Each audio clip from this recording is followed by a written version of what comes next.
Revenons ensemble aux années 1930, lorsque la Chine était sous le règne du général Chiang Kai-shek. À cette époque, le pays venait tout juste de sortir d'une violente campagne de purification connue sous le nom de Terreur blanche. Chiang Kai-shek menait une guerre acharnée contre les communistes, les traquant sans relâche et les poussant à se réfugier dans des régions reculées. Les conséquences furent désastreuses. Des milliers de personnes furent tuées ou déplacées. Chiang Kai-shek lui-même déclarait sans honte « Je suis prêt à sacrifier 5000 innocents pourvu qu'aucun communiste ne m'en échappe ».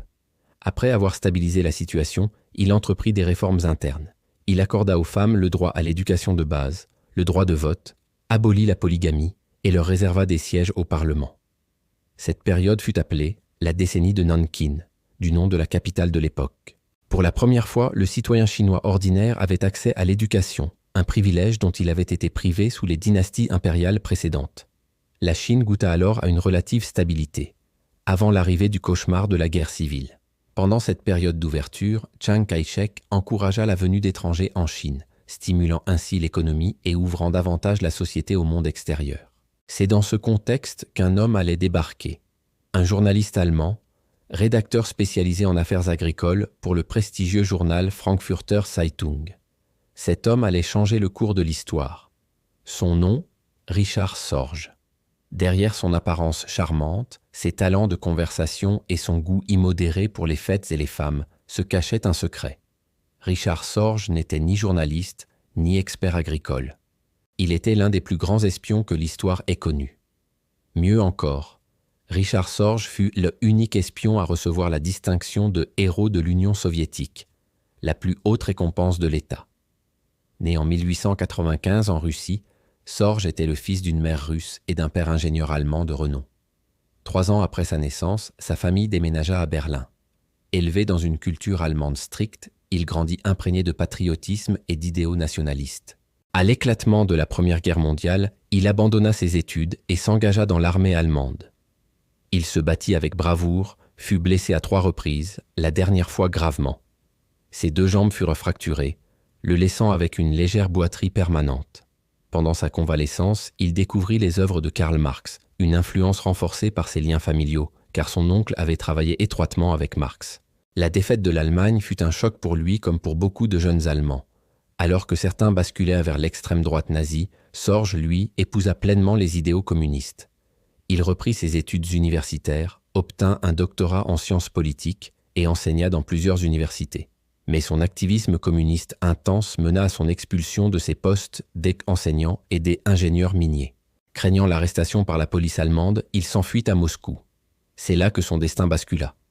À Moscou, il rencontra Dmitri Manuilski, chef des services de renseignement du Comintern. Sorge fut formé intensivement aux techniques d'espionnage, aux langues étrangères et fut envoyé de nouveau en Allemagne pour infiltrer les élites. Pendant 2 ans à Francfort, il tissa des réseaux d'information et approcha les cercles intellectuels et politiques. Puis, à son retour à Moscou, il fut intégré à l'appareil de renseignement militaire soviétique, le fameux 4e bureau. En 1930, il reçut sa première mission internationale. Partir à Shanghai, en Chine, sous couverture de journaliste agricole. Son but, encourager la révolution communiste et espionner les partisans de Chiang Kai-shek. À Shanghai, grâce à ses talents de sociabilité, il noua des liens solides avec l'élite chinoise et les milieux intellectuels. Il fit la connaissance d'Agnès Medley, journaliste américaine, qui le présenta à son compagnon Otsumi Ozaki. Ozaki devint un informateur précieux pour Sorge. Au fil du temps, Sorge étendit son réseau d'informateurs, établissant des liens avec d'autres espions opérant en Chine. Les informations recueillies étaient transmises à Moscou grâce à un opérateur radio, Max Clausen. Avec l'escalade du conflit sino-japonais, Sorge transmit des rapports d'une grande précision sur les forces en présence. Mais bientôt, des soupçons émergèrent. Ironiquement, on le soupçonnait d'être un espion allemand. Sorge prit alors soin de se faire discret. Il se concentra uniquement sur ses activités journalistiques, renforçant ainsi sa couverture. En 1932, son succès retentissant attira l'attention de ses supérieurs soviétiques. Ils décidèrent de lui confier une mission encore plus périlleuse, infiltrer le Japon. Le Japon était alors une forteresse imprenable pour les services de renseignement étrangers. Il fallait évaluer la capacité militaire nippone et déterminer si le Japon comptait attaquer l'Union soviétique.